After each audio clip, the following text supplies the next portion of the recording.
ఓం నమ శివాయ. కార్తీక పురాణము 6వ అధ్యాయము దీపదాన విధి మహత్యం గురించి ఈరోజు చదువుకుందాము. ఓ రాజశ్రేష్ఠుడా, ఏ మానవుడు కార్తీక మాసము నెల రోజులు పరమేశ్వరుణ్ణి శ్రీ మహావిష్ణువుని పంచామృత స్నానం చేయించి కస్తూరి కలిపిన మంచి గంధపు నీటితో భక్తిగా పూజించునో అట్టివానికి అశ్వమేధ యాగము చేసినంత పుణ్యము దక్కును. అటులనే ఏ మానవుడు కార్తీక మాసమంతయు దేవాలయమునందు దీపారాధన చేయునో వానికి కైవల్యము ప్రాప్తించును.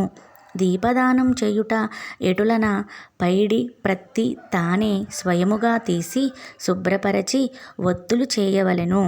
వరిపిండితో గాని గోధుమ పిండితో గాని ప్రమిద వలె చేసి ఒత్తులు వేసి ఆవు నెయ్యి వేసి దీపం వెలిగించి ఆ ప్రమిదను బ్రాహ్మణకు దానమియ్యవలెను. శక్తి కొలది దక్షిణ కూడా ఇవ్వవలెను.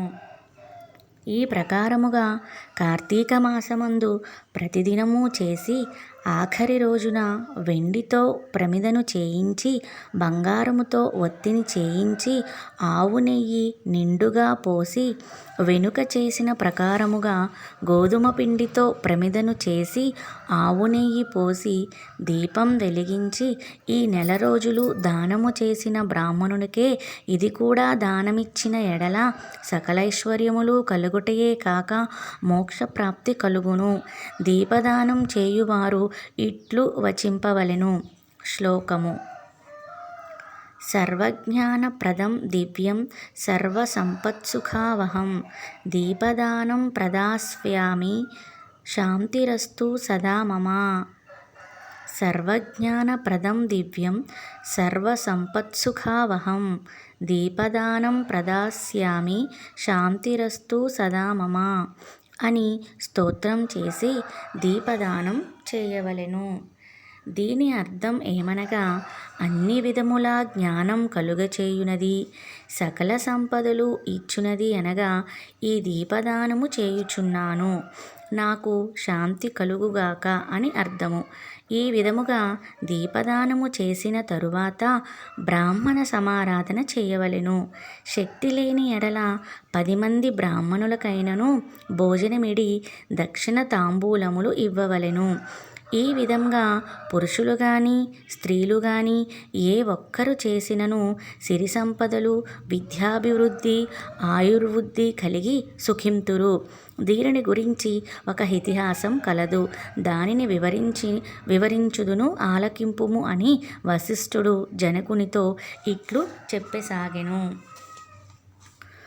లుబ్ధవితంతువు స్వర్గమునకు ఏగుట.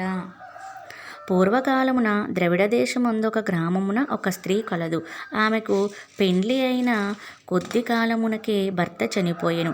సంతానము గాని ఆఖరి బంధువులు గాని లేరు.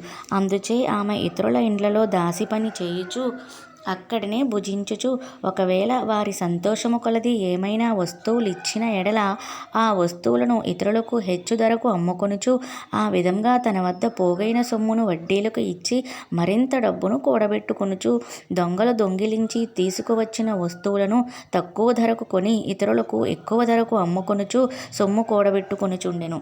ఈ విధంగా కూడబెట్టిన ధనమును వడ్డీలకిస్తూ శ్రీమంతుల ఇండ్లలో దాసి పనులు చేస్తూ తన మాటలతో వారిని మంచి చేసుకొని జీవించుచుండెను.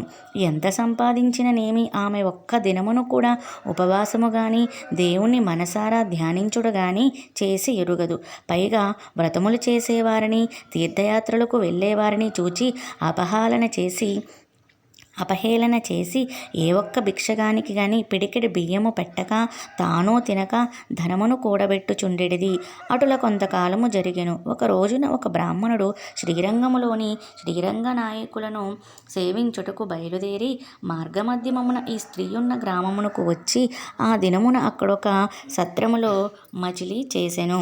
అతడు ఆ గ్రామంలోని మంచి చెడ్డలను తెలుసుకొని ఆ పిసినారి స్త్రీ సంగతి కూడా తెలుసుకొని ఆమె కడకు వెళ్ళి, అమ్మా, నా హితవచనము ఆలకింపుము. నీకు కోపము వచ్చినా సరే నేను చెప్పుచున్న మాటలను ఆలకింపుము. మన శరీరములు శాశ్వతము కావు, నీటి బుడగల వంటివి. ఏ క్షణములో మృత్యువు మనలను తీసుకొని పోవునో ఎవ్వరూ చెప్పలేరు. పంచభూతములు సప్తధాతువులతో నిర్మించబడిన ఈ శరీరములోని ప్రాణము జీవము పోగానే చర్మము మాంసము కుళ్ళి దుర్వాసన కొట్టి అసహ్యంగా తయారగును. అటువంటి ఈ శరీరాన్ని నీవు నిత్యమును భ్రమించుచున్నావు. ఇది అజ్ఞానంతో కూడిన దురాలోచన. తల్లి, నీవు బాగా ఆలోచించుకొనుము. అగ్నిని చూచి మిడత దానిని తినేద్దామని భ్రమించి దగ్గరకు వెళ్ళి భస్మమగుచున్నది. అటులనే మానవుడు కూడా ఈ తనువు శాశ్వతమని నమ్మి అంధకారంలో పడి నశించుచున్నాడు. కాన నా మాటలు ఆలకించి నీవు తినక ఇతరులకు పెట్టక అన్యాయంగా ఆర్జించిన ధనము ఇప్పుడైనా పేదలకు దానధర్మములు చేసి పుణ్యమును సంపాదించుకొనుము. ప్రతిదినము శ్రీమన్నారాయణ్ణి స్మరించి వ్రతాధికములు చేసి మోక్షము నొందుము. నీ పాప పరిహార్థంగా వచ్చే కార్తీక మాసమంత్యు ప్రాంతకాలమున నదీ స్నానం ఆచరించి దానధర్మములు చేసి బ్రాహ్మణులకు భోజనము పెట్టినచో వచ్చే జన్మలో నీవు పుణ్యవతివై సకల సౌభాగ్యములు పొందగలవని ఉపదేశించెను. ఆ వితంతువురాలు బ్రాహ్మణుడు చెప్పిన మాటలకు తన్మురాలై మనసు మార్చుకుని వాటి నుండి దానధర్మాలు చేయుచు కార్తీక మాసం ఆచరించి జన్మరహిత్య మోక్షము నందును. కావున